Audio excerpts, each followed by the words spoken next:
church throughout the nations, live from Telegracia International Studios. Prepare to receive the desired of all nations, the King of Kings, Lord of Lords, Dr. José Luis de Jesús, the man Christ Jesus. Yo, Jesucristo hombre.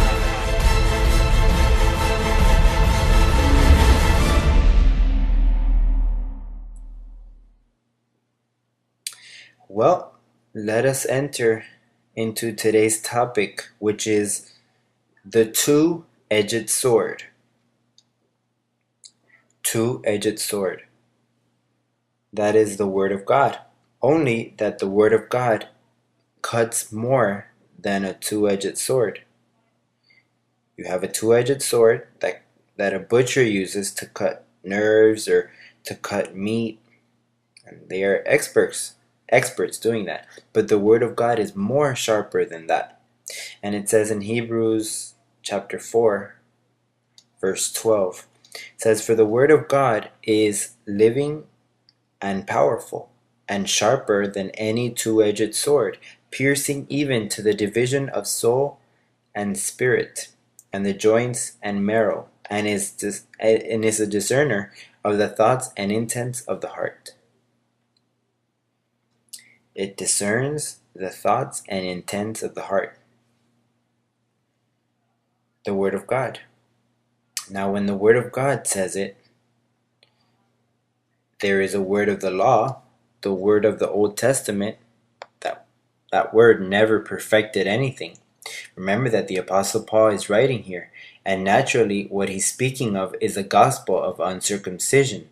That is a sword that is sharper than a two-edged sword that pierces, cuts, and discerns the thoughts and intents of the heart.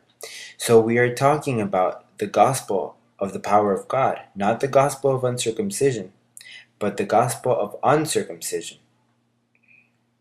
That Paul in Romans 1:17 says that I am not ashamed of this gospel because it is power of the Lord for salvation.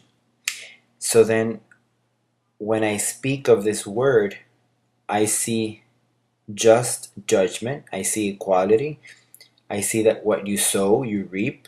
I see that you cannot live a double life because the Word will discern you. Well, you can do it, but the Word will discern you and eventually will cut you. So then, God's Word, what happens is I can use it that way, but it comes back to me. In other words, it's going to demand. It demands me and it demands you, but it will cut you. That's what it does. It's living and powerful. So that is what it means, that it eventually you will be pure. You will organize your thoughts. It will give you a good confession. It means that it will take your life. In your life, you'll notice changes. Months go by and years go by and you will notice permanent changes. They are not changes of prohibition. Because you have, remember the Pharisees that Jesus said that they put loads on others that they cannot take because they didn't have the Word of God, which is sharper than a two-edged sword. Therefore, they impose traditions on you.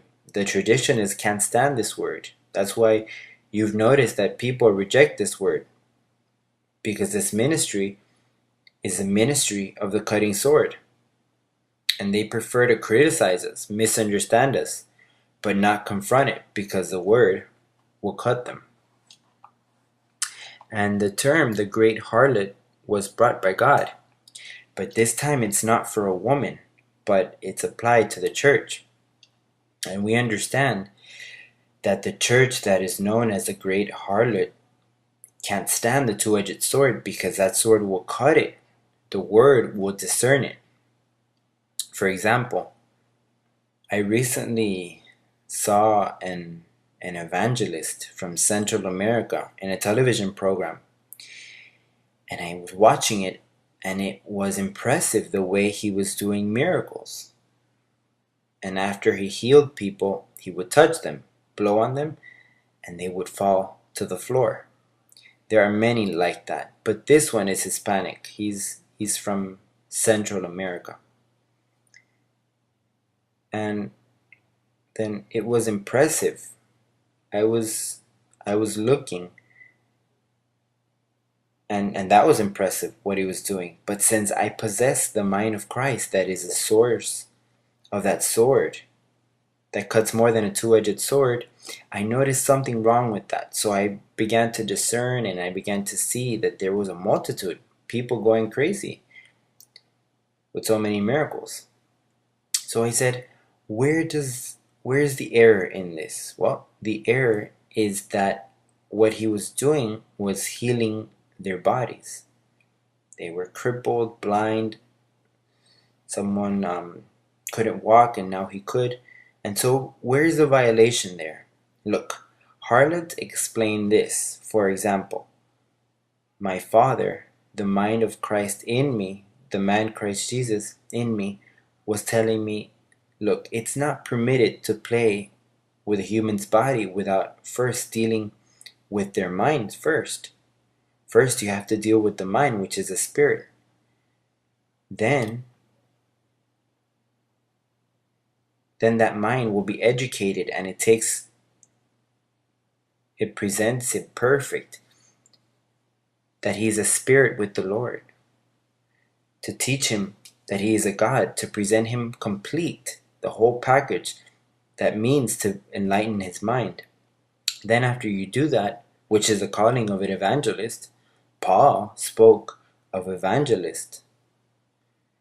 And so an evangelist is supposed to present perfect a believer. He's not supposed to heal them. Do you know why? Because healing is an act that comes from you, not from me.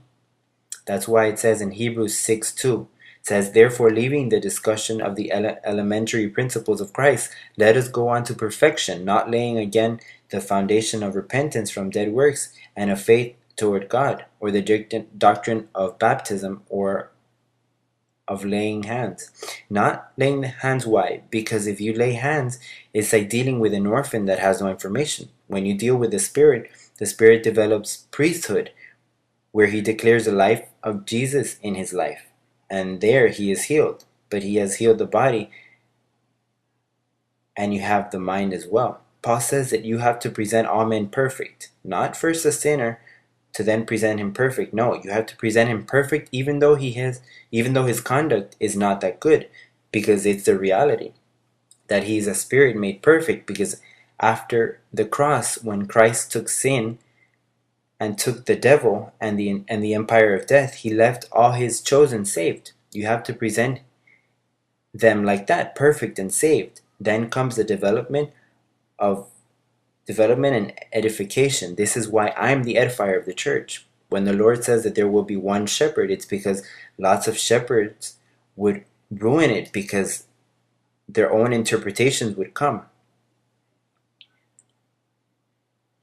That shepherd would come and would have to care to educate, to present perfect, to edify the family. And then the family would exercise their priesthood. I declare myself healed. I declare angels in my life. I declare the life of Jesus. That's why I have maintained myself healthy until this day.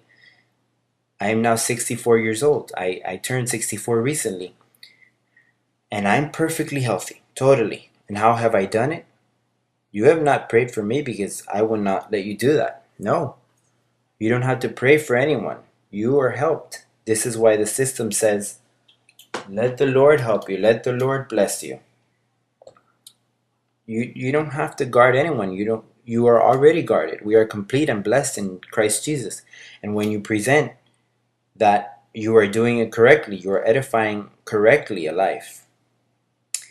Imagine getting thousands of people in one place so you can play with their minds, to violate them, spiritually speaking.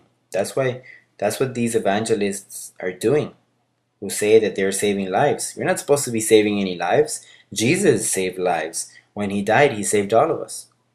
This is why I came without relation to sin, because he took it out. I came to edify the church and give the value to that blood shed on the Calvary cross. And that's your job right now, collaborator, wherever you are. Present perfect in Christ Jesus to your neighbors. Explain to them in detail, in time, out of time. We are dealing with the beloved of the Lord, what he most loves. The true church of the Lord is called growing in grace. This is the church of the Lord, edified on the foundation of the gospel of uncircumcision, who was explained by the wise master builder, the Apostle Paul. That's why in Galatians chapter 1, verse 11, look how it says. Galatians 1:11, he presents,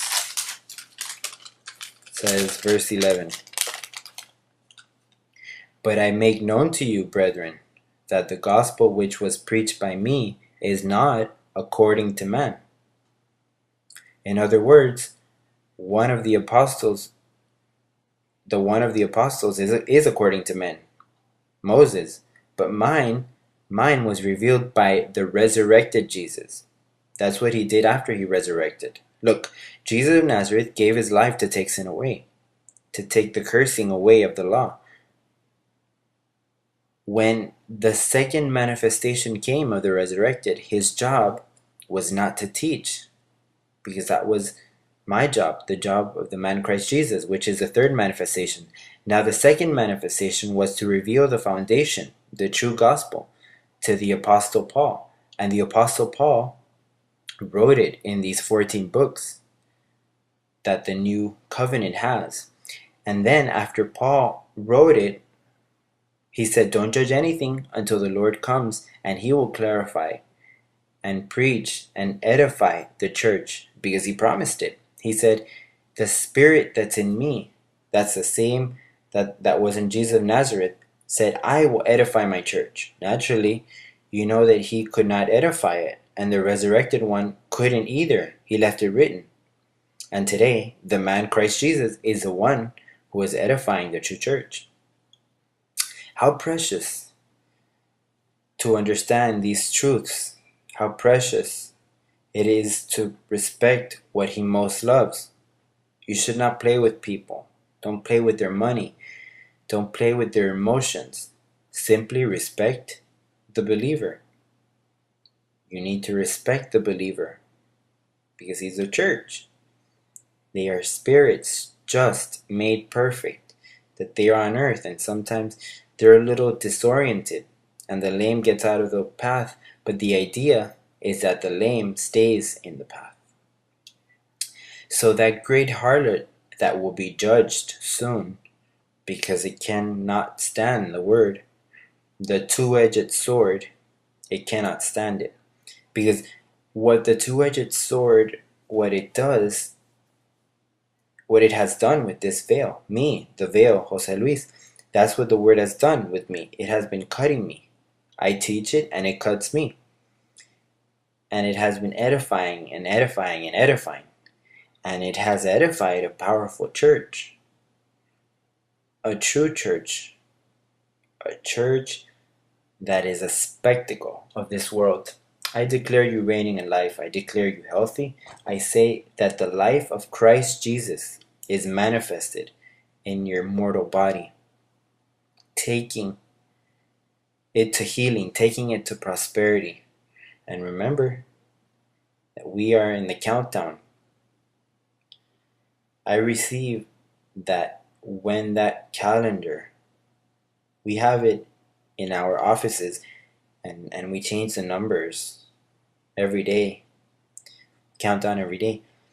But there will be a moment when it's going to say 666 days. I receive that right there the transformation will take place, and we do not have to continue on with the complete countdown. I receive it like that. Well, beloved church, we will soon continue to speak, but remember, when you see one of these evangelists praying for someone, or when they say, look, pray for me, say, why can't you pray for yourself? Are you an orphan? Don't you have your thoughts organized? I don't have to pray for you. Paul said, praying one for the other. No, respecting one another, presenting perfect one another, but talking about your necessities that come up, Those are challenges where you can apply this powerful covenant. And here everyone will carry their own weight. You have the calling to exercise that confession, that powerful confession that has been given to you with those powerful angels that are there to serve you. Blessed with all blessings, I say goodbye on this day to all of you.